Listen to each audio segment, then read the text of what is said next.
Hi everyone, so this is the tips and tricks video. ఈరోజు data sufficiency చేద్దాం. దీనికి ముందు కమ్యూనికేషన్ ఎబిలిటీ, మ్యాథమెటికల్ ఎబిలిటీ అయిపోయినాయి.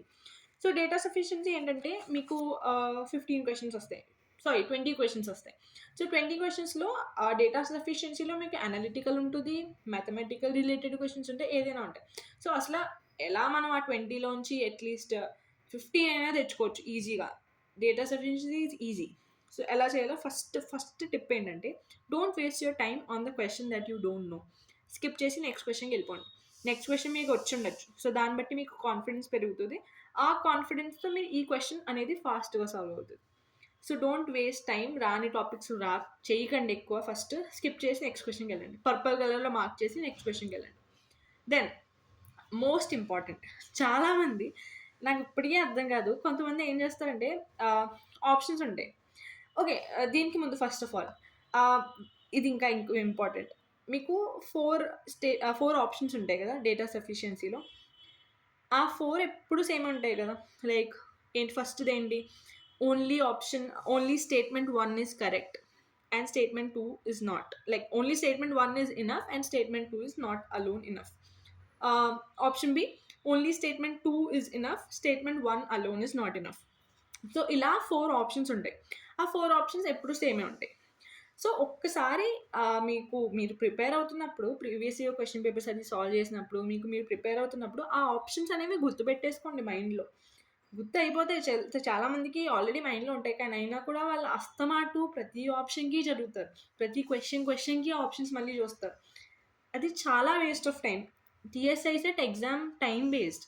So పక్క వాళ్ళకి అంతే వచ్చు, మీ అంతే వచ్చు, మీకు అంతే వచ్చు, కానీ వాళ్ళకి మీకు డిఫరెన్స్ ఎక్కడ వస్తుంది అంటే టైం బట్టి డిఫరెన్స్ వస్తుంది. మీకు వాళ్ళకన్నా ఎక్కువ 5 minutes ఎక్కువ వస్తే మీరు 5 క్వశ్చన్స్ ఎక్కువ చేస్తారు. That's the only difference. So that's why ఎక్కడెక్కడ మీరు టైం సేవ్ చేయగలిగితే అక్కడక్కడ టైం సేవ్ చేయండి. ఆ ఆప్షన్స్ అనేవి అర్థం చేసుకుని గుర్తుపెట్టుకుని వెళ్ళండి. అండ్ ఒక్క సేఫ్టీ పాయింట్ ఏంటంటే, ఒక్కసారి చెక్ చేసుకోండి ఆప్షన్స్ అదే ఆర్డర్లో ఉన్నాయా అని. ఎందుకంటే ఒకసారి వాళ్ళని మార్చారనుకోండి, యూజువల్గా మార్చరు, ఎప్పుడు ఇదే ఆర్డర్ ఉంటుంది. బట్ తెలీదేమో మార్చితే, ఒకవేళ ఇయర్ మార్చితే మళ్ళీ మీరు నన్ను తిట్టుకుంటారు. So that's why just check. ఆ సేఫ్టీ పర్పస్ కింద ఆప్షన్స్ అదే ఆర్డర్లో ఉన్నాయా.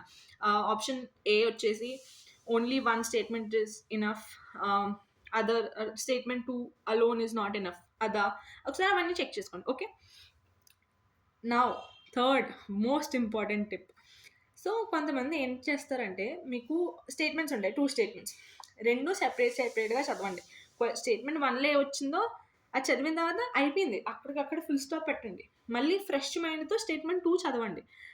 వీళ్ళు స్టేట్మెంట్ 1 చదివింది మైండ్లో పెట్టుకొని మళ్ళీ స్టేట్మెంట్ 2 చదువుతారు. సో అక్కడ ఏంటంటే కన్ఫ్యూజ్ అయిపోతుంది, మీకు ఒక క్లారిటీ అనేది రాదు.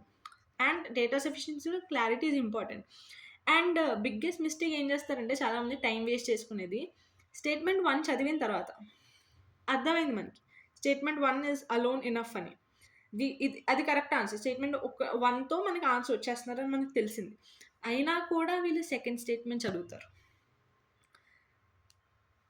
I hope you understood what's the mistake in this. Statement 1తో మీకు ఆన్సర్ వస్తున్నారని తెలిస్తే అక్కడ ఏ ఆప్షన్ మార్క్ చేస్తారు మీరు? ఆప్షన్ ఏ కదా, అదొకటే ఆప్షన్ మార్క్ చేయగలరు, ఇంకా ఆప్షన్ మార్క్ చేయలేరు. ఎందుకంటే అక్కడ ఎక్కడా వాళ్ళ ఆప్షన్ 2 చదివి రెండిటితోనే మనకు ఆన్సర్ వస్తున్నదా అని ఎక్కడా ఆప్షన్ లేదు. ఆన్సర్ ఆప్షన్ సి ఏముంటుందంటే, రెండిటితో కలిపితేనే మనకు ఆన్సర్ వస్తుంది, ఒకదాంతో రాదు. సో అలాంటప్పుడు మీరు 2 చదవాల్సి వస్తుంది. అంతేగాని మీకు ఫస్ట్ది రానప్పుడు అప్పుడు మీరు 2 చదవాల్సి వస్తుంది. అంతేగాని మీకు ఫస్ట్ది వచ్చేసింది అనుకోండి, 2ది ఎందుకు చదవాలి మీరు? It's time waste. So don't do that. Statement 1 correct అనిపిస్తే ఆప్షన్ ఏ కళ్ళు మూసుకుని వెళ్ళి పెట్టేయండి. అంతేగాని స్టేట్మెంట్ 2 చదివి మళ్ళీ దాంట్లో మళ్ళీ క్యాల్కులేషన్ సాల్వ్ చేసి అవన్నీ చేయకండి. క్యాల్కులేషన్ అంటే గుర్తొచ్చింది, వెరీ ఇంపార్టెంట్. క్యాల్కులేటర్ ఉండదు. So don't waste your time. ఇంట్లో ప్రాక్టీస్ చేసినప్పుడు అది క్యాల్కులేటర్ కానీ ఫోన్ క్యాల్కులేటర్స్ కానీ అవన్నీ యూజ్ చేయకండి. నార్మల్ హ్యాండ్తో సాల్వ్ చేసుకోవడం హ్యాబిట్ పెట్టుకోండి. ఎందుకంటే ఎగ్జామ్లో మళ్ళీ డిఫికల్ట్, మీకే ఇబ్బంది అవుతుంది. ఫోర్త్ వెరీ ఇంపార్టెంట్ టిప్, కొంతమంది మ్యాథమెటికల్ ఎబిలిటీ అనుకోండి. సో అలాంటప్పుడు ఫుల్ క్వశ్చన్ సాల్వ్ చేసేస్తారు ఆన్సర్ అనేది ఫైండ్ అవుట్ చేయడానికి. వాళ్ళు ఒకవేళ వాళ్ళకి ఆన్సర్ కావాలనుకోండి, ఈ క్వెషన్ తీసుకెళ్ళి వాళ్ళు మ్యాథమెటికల్ ఎబిలిటీలో కదా పెడతారు. డేటా సఫిషియన్సీలో ఎందుకు పెడతారు? ఎందుకంటే డేటా సఫిషియన్సీలో వాళ్ళు ఎక్కడా కూడా ఆన్సర్ ఏంటి, నంబర్ ఏంటి అని చెప్పి అడగలేదు. వాళ్ళు ఆప్షన్ ఏతో వస్తున్నదా, అంటే స్టేట్మెంట్ 1తో వస్తున్నదా, స్టేట్మెంట్ 2తో వస్తున్నదా అది. So think wisely. వాళ్ళకి ఏం కావాలో జస్ట్ మీరు అది ఇవ్వండి. అంతేగాని మీకు తెలిసిన నాలెడ్జ్ ఇవ్వకండి. వాళ్ళు అక్కడ సాల్వ్ చేసి ఆన్సర్ ఎంతో అడగలేదు. సో అన్నెసెసరీగా సాల్వ్ చేయడానికి స్టార్ట్ చేసేయకండి. మైండ్ కామన్ సెన్స్ యూస్ చేయండి. దీంతో ఆన్సర్ ఇలా వస్తున్నదా ఆన్సర్ ఆలోచించండి. అంతేగాని సాల్వ్ చేస్తే మీకు టైం వేస్ట్. మళ్ళీ చెప్తున్నాను, డోంట్ సాల్వ్ అన్నెసెసరీలీ.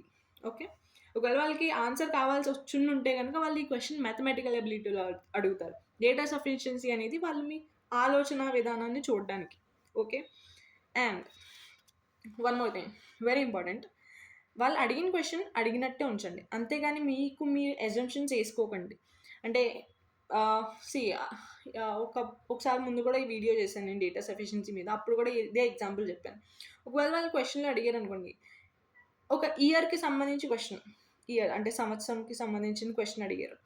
సో అందులో ఒకసారి క్యాల్కులేషన్స్లో ఏమైనా ఆప్షన్స్లో కానీ కొంతమంది 365 డేస్ తీసుకోవాలా, 366 డేస్ తీసుకోవాలా అని కన్ఫ్యూజ్ అవుతారు. అసలు కన్ఫ్యూజన్ ఎందుకు? వాళ్ళు జస్ట్ ఇయర్ అన్నారు. ఇయర్ అంటే 365, 366 ఉండేది లీప్ ఇయర్ అంటారు, అందరికీ తెలుసు. ఇక్కడ ఇంక కన్ఫ్యూజన్ ఎందుకు వస్తున్నది అంటే మీరు అజ్యూమ్ చేసుకున్నారు వాళ్ళు ఇదన్నారా అని. వాళ్ళు అన్నది ఒకటే, దాన్ని ఒకటి కిందే ఉంచండి. దాన్ని జస్ట్ మీరు నార్మల్గా చూస్తే మీకు నార్మల్గా అర్థమవుతుంది. అంతేగాని మీరు ఎజంప్షన్స్ చేసుకోకండి, అన్నెసెసరీ ఎజంప్షన్స్. చెప్పాను కదా, అంటే వాళ్ళు జస్ట్ ఇయర్ ఇచ్చినా కూడా మీరు ఆలోచిస్తున్నారు, లీప్ ఇయరా ఇది, ఇయరా నార్మల్ ఇయరా లీప్ ఇయరా అని. Time waste, unnecessary. క్లియర్గా వర్డ్స్ చదువుకుంటే మీకే అర్థమవుతుంది వాళ్ళు ఏమి ఇచ్చారు. So don't assume more, don't assume less. As it is ఉన్నది అదే మీ ఇన్ఫర్మేషన్, తక్కువ కాదు ఎక్కువ కాదు. అండ్ ఆప్షన్స్ అనేవి మగప్ చేసుకోండి. And most important last tip, use common sense wear ever it is needed. ఎందుకంటే ఒకసారి ఇది మ్యాథమెటికల్ ఎబిలిటీ కాదు, మళ్ళీ చెప్తున్నాను, ఇది మ్యాథమెటికల్ ఎబిలిటీ కాదు. మ్యాథమెటికల్ ఎబిలిటీ అనేది మీకు బ్రెయిన్ అనేది షార్ప్గా ఫాస్ట్గా థింకింగ్ లైక్ సాల్వ్ చేయడం. కానీ డేటా సఫిషియన్సీ మీకు అనలిటికల్ ఎబిలిటీలో వస్తున్నది. సో ఇందులో మీకు ఆలోచన విధానం బట్టి ఉంటుంది, ఎలా ఆలోచిస్తున్నారు, ఈ యాంగిలా అని. సో అన్ని యాంగిల్స్ నుంచి ఆలోచించండి, అప్పుడే మీకు ఆన్సర్ అనేది ఫాస్ట్గా వస్తుంది. And that's it for data sufficiency. ఇంకేమైనా డౌట్స్ ఉంటే please mention in the comment section.